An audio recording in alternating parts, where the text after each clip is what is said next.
মধুখালীতে আমার ভাইয়েরা মুসলমানদেরকে মিথ্যা একটা অজুহাতে, ঘটনা কি ঘটেছে আল্লাহ ভালো জানে, সঠিক তদন্ত না করে মুসলমানদেরকে মন্দিরে আগুন লাগানোর কথা বলে। আমার ভাইয়েরা পাশে দুইজন শ্রমিক কাজ করতেছিল, তাদেরকে পিটিয়ে হত্যা করা হয়েছিল। কথা বলেন ঠিক কি না? আমার ভাইয়েরা মুসলমানদেরকে কেন আঘাত করা হলো, কেন পিটানো হলো, তদন্ত কেন করা হলো না? কথা বলেন না কেন? আসলে আগুন কারা লাগালো, কেনই বা লাগলো, কিভাবে লাগলো, এই ঘটনার সাথে কারা জড়িত, প্রশাসনের ভাইয়েরা তদন্ত করবে। আইন কেন তারা নিজের হাতে তুলে নিল, কেন মুসলমানদেরকে পেটাইলো, ওই জায়গায় তারা প্রয়োজনে ধরে রেখে প্রশাসনকে খবর দেবে। এইভাবে আঘাত করা হলো। আজকে ফরিদপুরের অবস্থাটা ভয়ঙ্কর। বাজান গো আমার, মুসলিম তৌহিদি জনতা এর প্রতিবাদ করেছে, কেন আমাদেরকে, আমাদের মুসলিম ভাইদেরকে আঘাত করা হলো, পিটানো হলো, সেই মিছিলের পর্যন্ত গুলিবর্ষণ করা হয়েছে, লাঠিচার্জ করা হয়েছে। আমার ভাইরা ওই দিকে দুইজন মারা গেছে। আজকে আবার প্রতিবাদ করতে গিয়ে, মুসলমানদের নেতৃত্ব দিতে গিয়ে দুইজন মানুষ মারা গেল। কথা বলেন ঠিক কি না?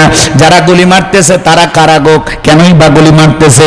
আমরা প্রশাসনের ভাইদেরকে বিনয়ের সহিত অনুরোধ করব, খবরদার মুসলমানদের উপর আঘাত করবেন না, জুলুম করবেন না। যদি কেউ অপরাধ করে সঠিক অপরাধটা তদন্ত করেন। মন্দিরে আগুন কারা লাগালো সেই বিচারটা আগে করেন। কতক্ষণ ঠিক কিনা?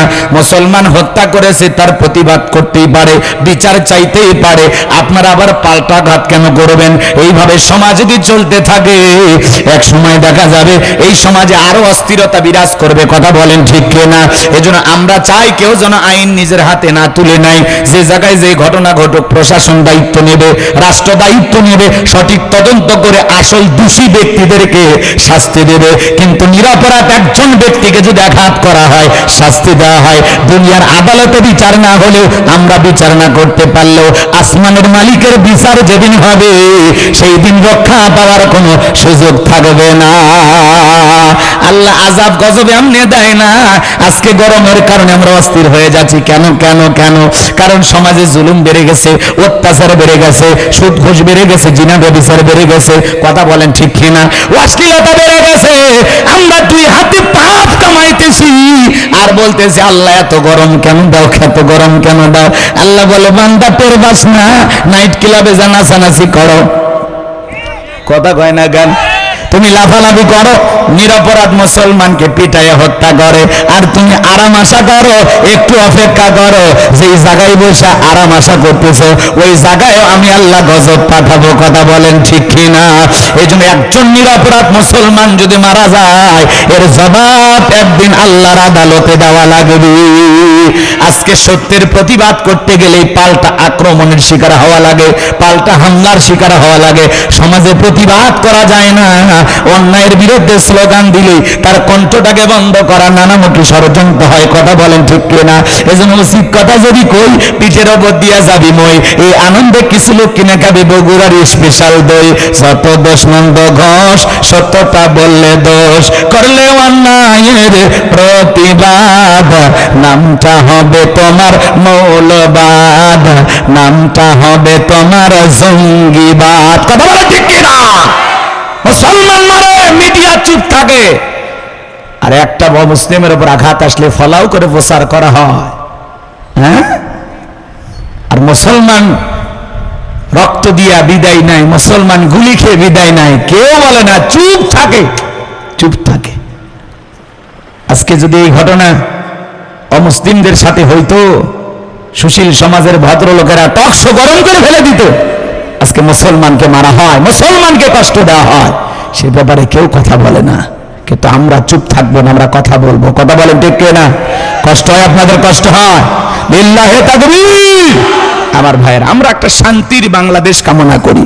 কোনো অশান্তি চাই না, কোনো মারামারি চাই না, কোনো কাটাকাটি চাই না, কোনো হানাহানি চাই না। কথা বলেন ঠিক কিনা? আর প্রশাসনকে অনুরোধের ভাষায় বলবো, গুলি জনগণের বুকে চালানোর জন্য দেয় নাই। কথা বলেন ঠিক কিনা? এই জন্য দয়া করে মুসলমানের বুকে আঘাত করবেন না।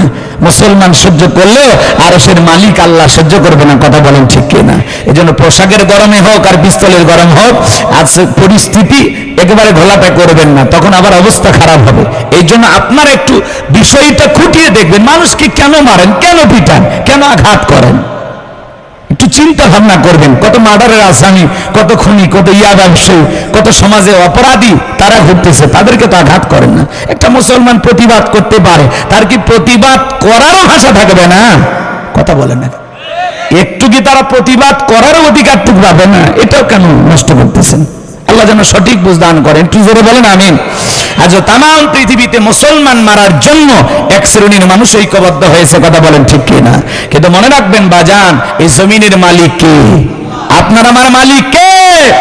সব ফয়সালা আসমান থেকে হবে, কথা বলেন ঠিক কিনা? কিন্তু আমরা কখনো উগ্র হব না, আমরা নম্র হব, ভদ্র হব, বিনয়ী হব, মজলুম হব, আঘাত সহ্য করব।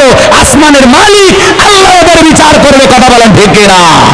আমার ভাইয়েরা, যে কথা বলতে চাচ্ছিলাম, বিশ্বনবী ডেকে বলে বেলাল, কালেমা পড়ে মুসলমান হয়েছে, আপাতত প্রকাশ করা যাবে না, কারণ ইসলামের অবস্থা এখন ভালো না। হযরত বেলাল ডেকে বলে, নবী গো, আমার জীবনের কোনো দাম নাই। আমার মনিব উমাইয়া, তাকে একদিন বলেছিলাম উর্দুম বা ছাগল পেশাব পায়খানা করে দেয়, ওই ঘরে থাকতে আমার বড় কষ্ট হয়।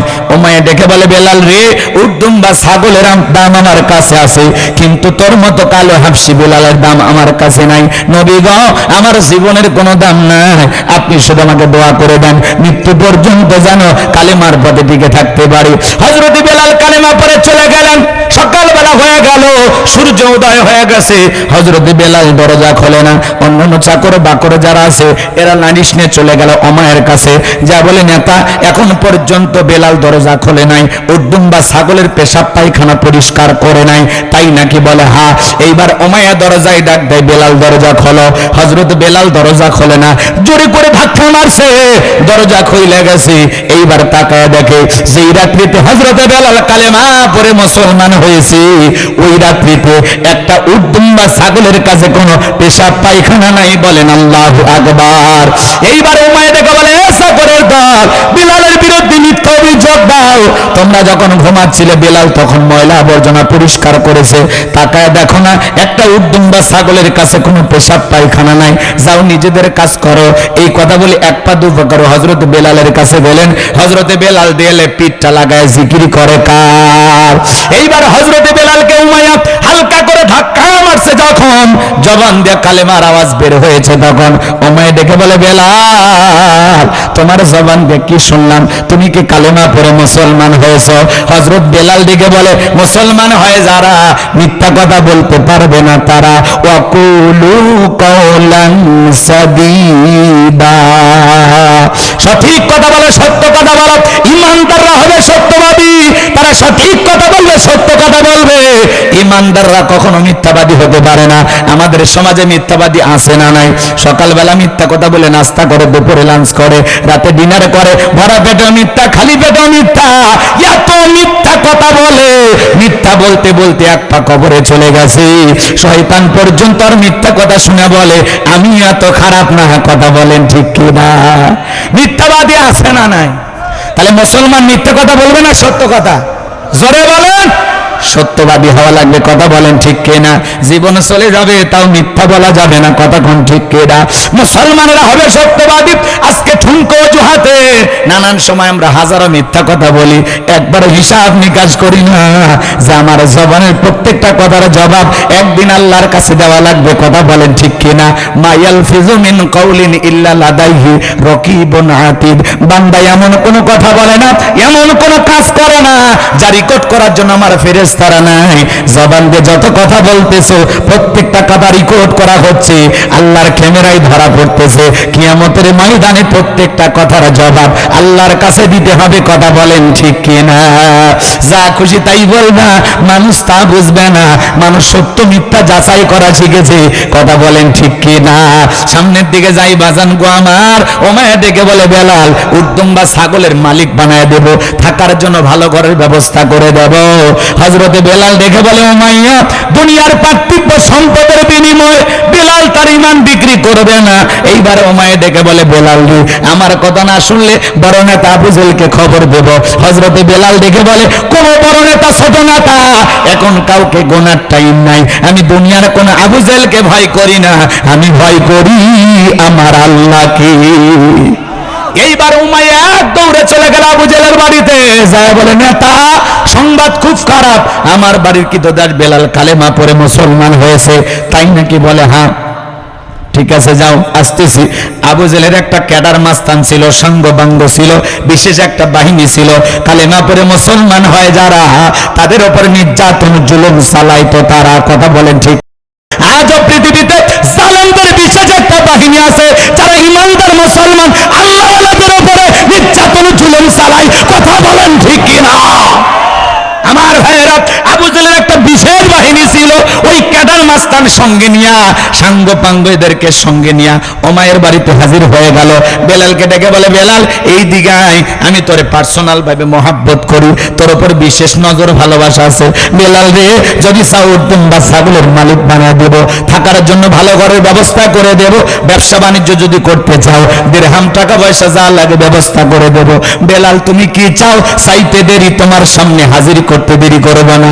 হযরতে বেলাল থেকে বলে, আবু জেহেল দুনিয়ার সব সম্পদ যদি বিলালকে দিতে চাও, দুনিয়ার সব সম্পদ ছাড়তে রাজি, বিশ্বনবীর কালেমার পথ ছাড়তে রাজি নয়। একটু জোরে বলেন না আল্লাহু আকবার। আমার ভাইয়েরা, লোভনীয় প্রস্তাব দিয়ে কোনো রাজি হলো না। বিলালের মতো যারা খাঁটি ইমানদার, বিলালের মতো যারা আশিক রাসূল, এদেরকে দুনিয়ার অর্থ দিয়ে কেনা যায় না। কথা বলেন ঠিক কিনা? কিন্তু মুনাফিক মার্কা মুসলমান হয় যারা, টাকার কাছে বিক্রি হয় তারা। কথা বলে না? টাকা সেই দিকে মুনাফিক মার্কা মুসলমানেরা, টাকা সেই দিকে ওদের ফতুয়া সেই দিকে, টাকা পাইলে বাতিলের পা চাটা গোলাম হয়। আছে না? নয়। বৈধ জিনিসটাকে অবৈধ বলে, অবৈধ জিনিসটাকে বৈধ বলে। এক কথায় টাকার জোরে ওদের ফতুয়া এদিক সেদিক ঘোরে। কথা কয় না ভাই? আছে না? নাই। টাকা পাইলে কি বলে ও নিজেও জানে না। কথা কোন আছে না এরকম? কিন্তু মনে রাখবেন, বেলালের মতো যারা খাঁটি ইমানদার, এরা টাকার কাছে বিক্রি হয় না। কিন্তু মুনাফিক মার্কা মুসলমানেরা সকাল বিকাল টাকার কাছে তার ইমানকে বিক্রি করে। কথা বলেন ঠিক কি না? তাহলে আমরা বেলালের মতো মুসলমান হতে রাজি আছি তো ইনশাআল্লাহ? লিল্লাহি তাকবীর। আমার ভাইরা, এইবার আবু জেহেল দেখে বলে, বেলাল এত বড় লোভনীয় প্রস্তাব দিলাম, রাজি হইলা না। সোজা আঙ্গুলে ঘিউ না উঠলে আঙ্গুলে একটু বাঁকা করা লাগবে। এই কথা বলে যুবকদেরকে লিলিয়ে দিল, চাবুক দিয়ে পিটাও। হযরত বেলালকে চাবুক দিয়ে পিটাইতে পিটাইতে কালো চামড়াগুলো ফেটে রক্ত ঝরতেছে। ওরা যত জোরে চাবুক মারে, বেলাল তত জোরে আল্লাহর জিকির করে। চাবুক দিয়ে পিটাইতে পিটাইতে আবু জেহেল থেকে বলে, বেলাল রে, এত পিটাইলাম, কালো কালো চামড়াগুলো ফেটে রক্ত ঝরতেছে রে বেলাল। এ বেলালের পরে কি নবীর কালেমা ছাড়বি না? হযরত বেলাল ডেকে বলে, আবু জেহেল রে, মারতে মারতে যদি মেরেও ফেলে দাও, জীবনটা দিতে রাজি, বিষ্ণু নবীর কালেমা ছাড়তে রাজি নাই। বলেন আল্লাহু আকবার। আবু জেহেল তখন দেখে বলে, বেলালের পায়ে রশি লাগাও। হযরতে বেলালের পায়ে রশি লাগায়া মরুভূমির উত্তপ্ত গরম পানিতে পায়ের ভিতরে, মরুভূমির উত্তপ্ত গরম বালিতে পায়ের রশি লাগায়া শেষরায় নিয়ে ঘোরা হলো। আরবের বালিগুলো এত গরম ছিল তখন, চাল দিলে মুড়ি হয়ে যাইত।